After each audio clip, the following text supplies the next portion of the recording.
Photo. The origin of the Great Central Railway lies in the amalgamation of other lines. The Sheffield, Ashton-under-Lyne and Manchester Railway, the Sheffield and Lincolnshire Junction Railway, and the Great Grimsby and Sheffield Junction Railways merged to form the Manchester, Sheffield and Lincolnshire Railway, which operated from 1847 to 1897. There were lots of friendly agreements with other local railways, and the routes from east to west often meant sharing tracks, particularly around Manchester. In the 1890s, the Manchester, Sheffield and Lincolnshire Railway dipped into coal traffic by extending toward the East Midlands into Derbyshire and Nottinghamshire. The 1893 Act to extend this network of city and branch railways, which stretched from the Mersey to the Humber via Sheffield and Doncaster by connecting it to London, was approved, and in 1895 construction commenced from their southernmost point at Annesley. During construction and in anticipation of the London extension opening, the company changed its name to the Great Central Railway.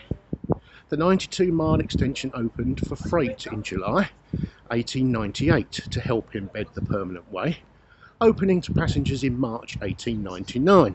However, the Great Central's extension was to provide a direct link to the capital, reached by high speed. As it was the last main line to be built until HS1, its vision was taken on different criteria, and perhaps this is why the motto was "Forward," which was displayed on their coat of arms, the first railway to receive one. The new extension did not reach London, rather it connected with the Metropolitan Railway at Quainton Road. In 1903, extra tracks were laid parallel to the Metropolitan from Marylebone to Harrow to allow for extra traffic into the capital. Other railways, however, saw them as direct competition, and many of these prejudices survived beyond the 1923 grouping and the 1948 nationalisation, and probably influenced Richard Beeching's decisions in the lead up to his 1962 publication, The Reshaping of British Railways.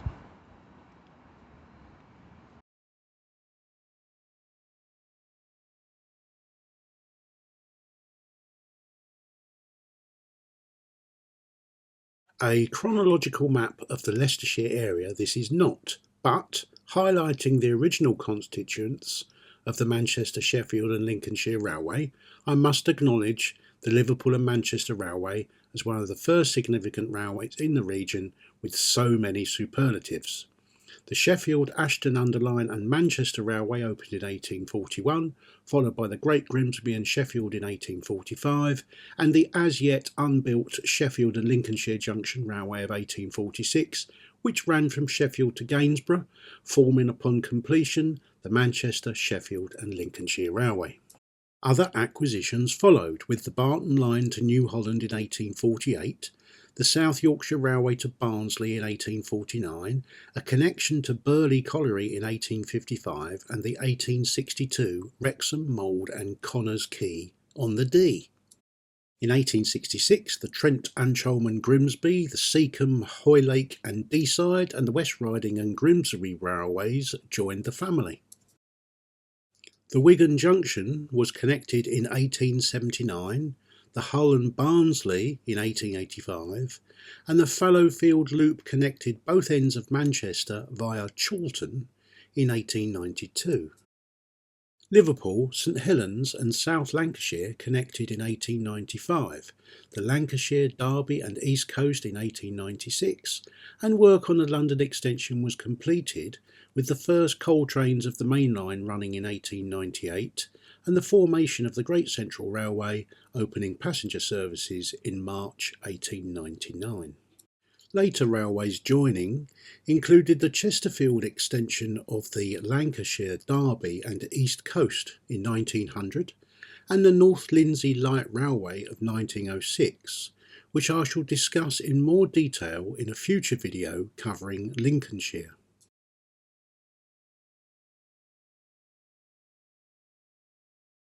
The southern end of the line also had a history of multiple origins, with Robert Stephenson's London and Birmingham Railway of 1838 and an extension to Aylesbury opening in 1839. The Buckingham Railway to Oxford passing Bicester opened in 1850, and the Great Western reached Paddington in 1854. The London and Birmingham and Buckingham Railways eventually merged into the LNWR. In 1863, the Metropolitan Railway started, and the Wickham Railway of 1846 extended to Aylesbury from Prince's Risborough. The Met continued to extend from London as Quainton Road came into being on the Aylesbury and Buckingham Railway in 1868. The Duke of Buckingham had a horse tramway installed on his land around Wootton House, which opened in 1871. He intended to move goods around his property and to connect to the national rail network. Residents of Brill petitioned and got an extension in 1872. The Duke intended to convert to mainline standard and extend to Oxford, but this never materialised. Eventually it became part of the Metropolitan line, which was busy expanding, finally reaching Chesham in 1889. The railway's name stretches further, taking over the Aylesbury and Buckingham to Verney Junction in 1891 and joining Amersham and Aylesbury in 1892. Edward Watkin was a director of both the Metropolitan and the Manchester, Sheffield and Lincolnshire and 7 other railways, so much of the Great Central route occupied the Metropolitan, such that its double track was halved for the Great Central. When Watkin fell ill and resigned, an alternative route was sought to render the hostility from the new director and was completed in 1906, by which time their differences had been settled. Nonetheless, an additional route was provided through Prince's Risborough on a new branch via Wootton, and creating a new joint railway in 1910 with the Great Western from Haddenham, which in turn provided Great Western with an alternative route to Paddington via Bicester, rejoining their main line at Wormwood Scrubs / Old Oak Common on HS2's route. The Metropolitan reached Watford in 1925, but let's have a look at the main part of the London extension. When the line was built, it had been connected to Gotham, which had a siding but no station, and the branch provided access to the gypsum mines. It also connected to the Mount Sorrel Quarry, which had already been connected to the Midland Railway, and for a short time trains could pass from one line to the other. There is no doubt that much of the ballast for the railway originated here, as it still does today. Most of the stations opened on the 15th of March 1899. Hollingwell and Annesley, Hucknall Central, Bulwell Common, New Basford, Carrington, Notting Victoria and Nottingham Arkwright Street, Ruddington, Eastleek, Loughborough Central, Quorn Woodhouse, Rothley, Belgrave and Birstall, Leicester Central, Whetstone, Ashby Magna, Lutterworth, Rugby, Braunston and Willoughby, Charwelton, Woodford and Hinton, Colworth, Helmden, Brackley, Finmere and Quainton Road, then serving some metropolitan stations before arriving into London Marylebone. Banbury was reached in 1900 to the Great Western's 1850 station. In 1906 the Wootton branch opened and trains continued on the Great Western Joint Line as discussed previously. A station opened at Akeman Street the following year. The Joint Line was connected to the Great Western from Bicester in 1910 and Rushcliffe Halt and Chalcombe Road joined in 1911. The last Great Central station to open was Aden Road Halt on the Banbury branch in 1913 and, as previously mentioned, the Metropolitan opened Watford in 1925. Before we look at the closures, I'd like to point out some common misconceptions about the Great Central. Many authors not researching primary sources continue to claim the myth that Watkin had intended for the railway to continue to France via a channel tunnel and that it had been built to European standards. Burn gauge is taller and wasn't adopted until 1913. Some authors say that the Great Central had different running lines, where the down line ran to London. The Great Central followed standard practice that you travel up to the capital. In my research, and in many cases, it is difficult to judge the exact closure dates of Great Central stations. On other lines, the date difference between cessation of passenger service and goods can be as much as 50 years, so to simplify, I've used the passenger service closure dates except in cases such as the Gotham branch.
The Quaintonian ran a shuttle service from Aylesbury from 1971 till 1987.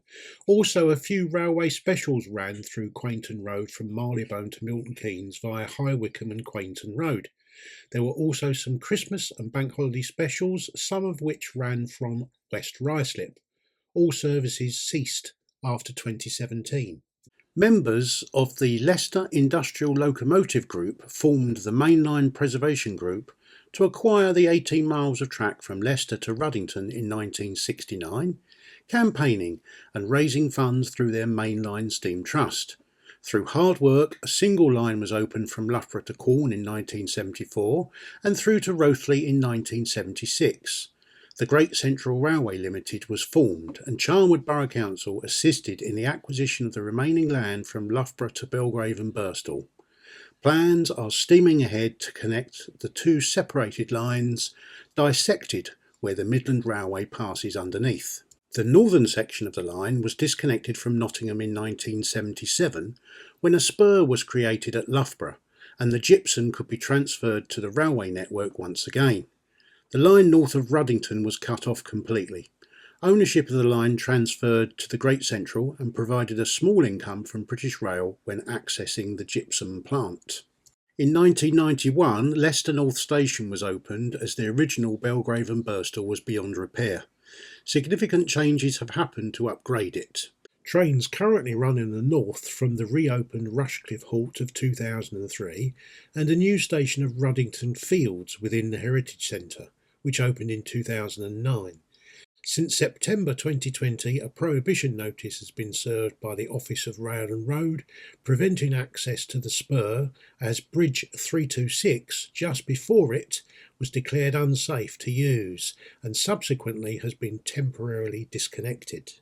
In 2015, the Mount Sorrel Railway opened with stations at Nunkley Hill, a former quarry, and at Mount Sorrel. Brickworks at Calvert were converted to landfill and deliveries of waste by rail started in 1955, delivering 65,000 tonnes of waste per month.